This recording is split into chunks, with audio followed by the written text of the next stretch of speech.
Our school, Michael Nagar Shikhaniketan, government-sponsored co-ed English medium higher secondary, has taken an excellent initiative in conducting online classes through YouTube channel. Even in this pandemic situation, our school did not step aback in providing and enhancing knowledge to the students. So, it's a request to the viewers, please like, comment and subscribe.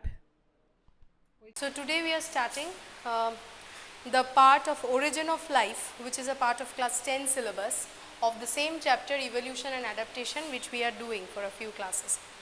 So on this particular video, we will be discussing about the origin of life. Okay, we are going to discuss about the chemical and the organic evolution that is taking place among organisms. Now, in the last video, I have told you about what evolution is. If you are not aware of the definition, then you can please go to that video and see the definition of evolution which I have told on that video. So, evolution has basically two steps. Okay? The first step is the chemical evolution and the second step is the organic evolution. Now, what is chemical evolution? Chemical evolution is the evolution through which the earth as a whole has become habitable, or it has become fit in order for the organisms to survive over there. So it has become habitable and capable of sustaining life. So this is very important, because without chemical evolution, if chemical evolution was not there, then probably animals would not, or plants or living organisms would not have survived on the earth, just like in other planets, right? So it is very important that the place where people are living or where the organisms are living, that need to be habitable first, right? So its physical conditions needs to be proper for an organism to survive. So that is chemical evolution, whereby the earth has become habitable, that means livable by organisms and capable of sustaining life. And after this chemical evolution came the organic evolution part, where these simpler substances or simpler forms produced complex forms, thus increasing the complexity step by step, thus leading to the formation of whole organisms or whole individuals, living individuals. So what is organic evolution? It is the formation of complex life forms from simpler ones. Okay? Now we will understand what are the significances or importances of evolution.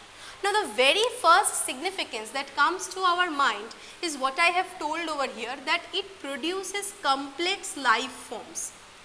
Since complex life forms are produced, so this complexity among the different life forms make it habitable or make it available for surviving in any kind of changing environment. So they are capable of adapting to changing environment. Then the next point, result in adaptive radiation. Now what is adaptive radiation? Adaptive radiation is the process by which, with the help of, due to the changing environment, the different types of adaptive capability of different organisms, they diversify according to the differences in the environment, and thus they produce different types of individuals, or new forms are produced which are able to survive in particular environmental niches or particular environmental microhabitats where they are able to live. So that is basically adaptive radiation. Now the next point, which is one of the most important significance of evolution, that is formation of new species. This is with new set of characters. Now we know that due to this evolution we find variation.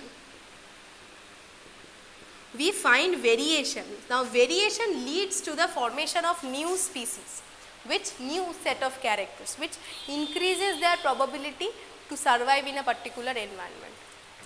And the last point is, it enriches the biodiversity of the world. Of course, variation will definitely lead to biodiversity.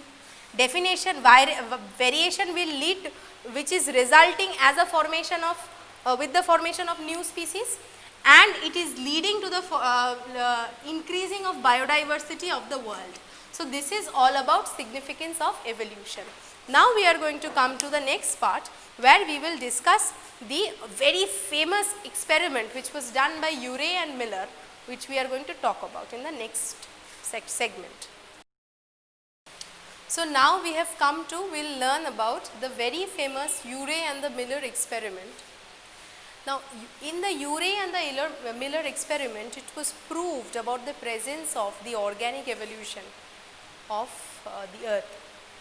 How was it proved? I have just given the experiment, observation and inference, and I have the picture as well, I will show you. So what did the scientists do? They took a mixture of methane, ammonia, hydrogen in the ratio of 2:2:1, and it was taken inside a discharge tube. So I would come over here, and if you see, this is the entire apparatus that was used by Urey and Miller. Okay? Now this is a container which contains some water, and there is a heated source, or you can tell that there is a burner over here, as a result of which the water is boiling, and this boiling water is releasing the water vapor that is coming through this part and is entering this bigger discharge tube. Okay? It is entering over here, and here there are some other substances which are given, which are methane, ammonia and hydrogen, and water vapor is coming over here. Now what is happening? Now it is connected to a flask containing boiling water, which I have told you, which serves the purpose of providing water vapor. So the water vapor from this flask is coming up and is getting inside this bigger vessel. Okay? Now what is happening? This tube is subjected to electric discharge. This is very important. So two batteries are connected over here, as a result of which a current is being flown through this tube. Now as the current flows through here, what happens, or what did Urey and Miller observe? These, as the electric discharge was done, after some, and later after that discharge, whatever the thing that was produced, it was condensed in the form of this condenser. This is a condenser which has cooler water, as a result of which whatever is being produced over here is liquefied in this position. As a result, what we see in the observation is a jelly like matter is produced. Okay, now what is this jelly like matter? When Urey and Miller found out in a series of experiments, they found out that this jelly like matter was nothing but amino acids or polypeptides. Now these, what are amino acids? We know that the amino acids are the smallest units of proteins, right? So as a result, polypeptides were produced. Now this is the Urey and the Miller experiment, through which they proved that if in the environment there was the required proportion or required ratio of methane, ammonia, hydrogen and water vapor, then what can produce, or if there is some sort of current discharge in that particular environment, then what will happen? Jelly like matter will be produced, which is nothing but amino acids. Now these amino acids will lead to the formation of RNAs, single stranded RNAs, and these RNAs will produce DNAs. Now this DNA will result in the formation of very complex cell organelles. Okay, now this we know that there are certain organelles like mitochondria and chloroplast which have their own DNAs, right. So this was a proof, these were the proofs that some way, it is a very not so famous theory, but some scientists they believe that these organelles were once actual organisms. They were actual organisms which survived in the earth when oxygen was not there.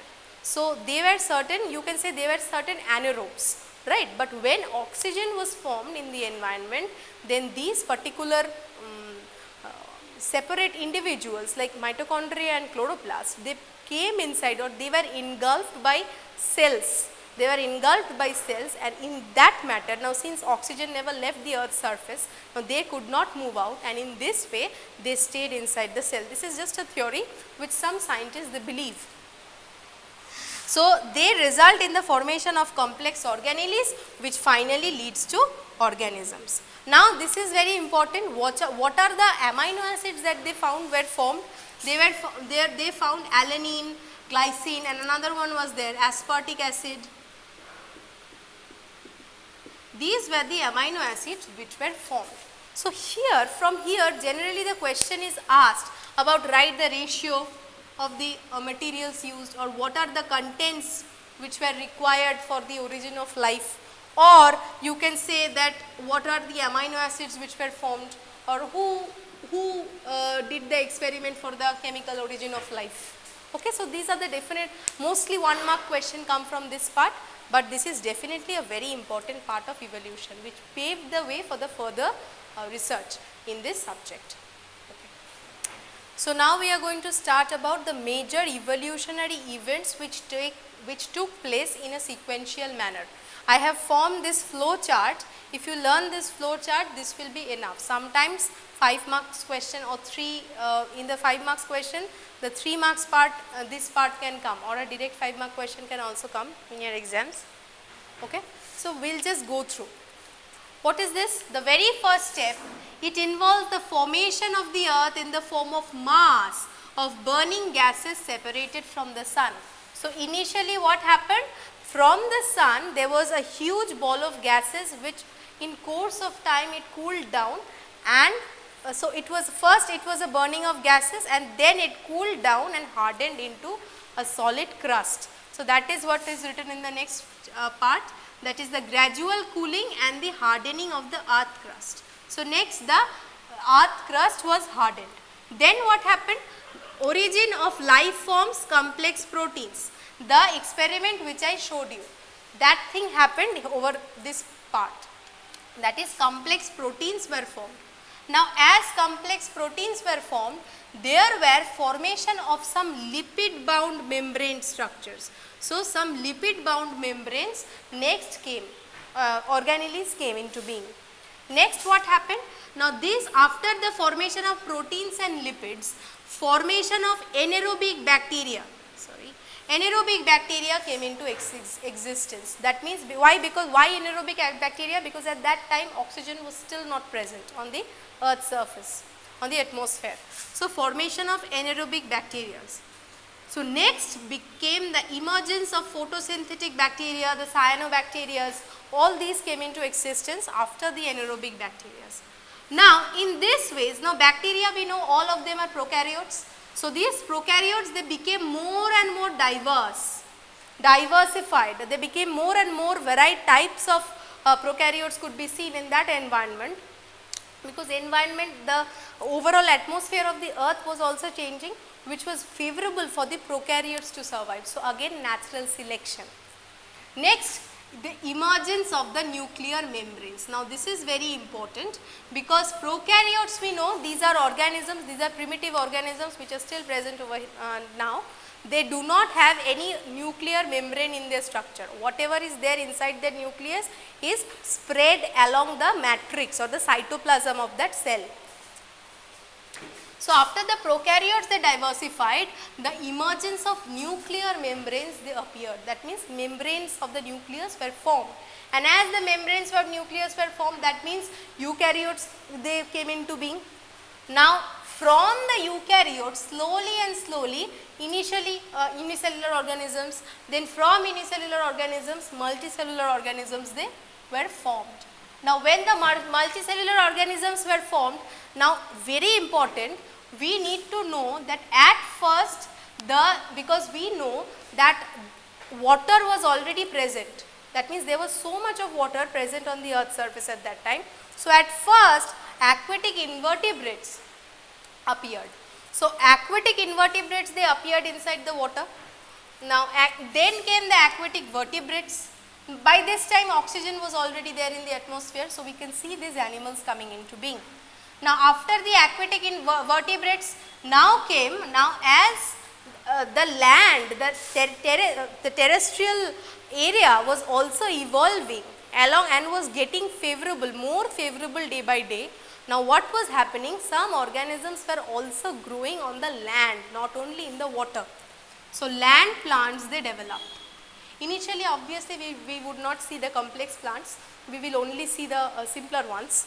So land plants. Now then what happened? Now these diversification of the terrestrial habitats, that means different types of habitats they were formed in some areas where there was maybe there were more sunlight or whatever, there was the weather was dry, that resulted in the deserts. In some places due to excessive cold, that resulted into the polar regions. Some they were forests were formed, rainforests were produced, different kinds of forests and everything, the deserts and the mountains, they were produced.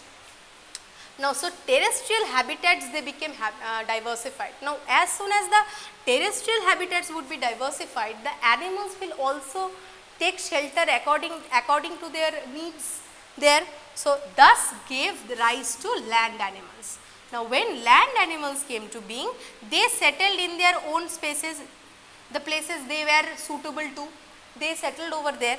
And what happened? Thus, in this way, in course of time, these animals, they evolved and ultimately produced the highest in evolved land animals, and thus humans were the last to come. So, the humans came. So, here we come to the end of this video, and only part that is left from this chapter is the part that includes the fossils and the types of fossils and the different types of organs, the analogous organs, the homologous organs we will be doing on the next video. So, here we come to the end of this chapter. Now, I will give you some questions. I hope it will be easier for you to solve. We have come to the last part of the chapter of this video, where we will talk about the important questions, and I hope you will be able to answer them. The first question which I have given is, how does evolution result into variation? That you have to learn. I have already taught you in the video. I think it will be enough.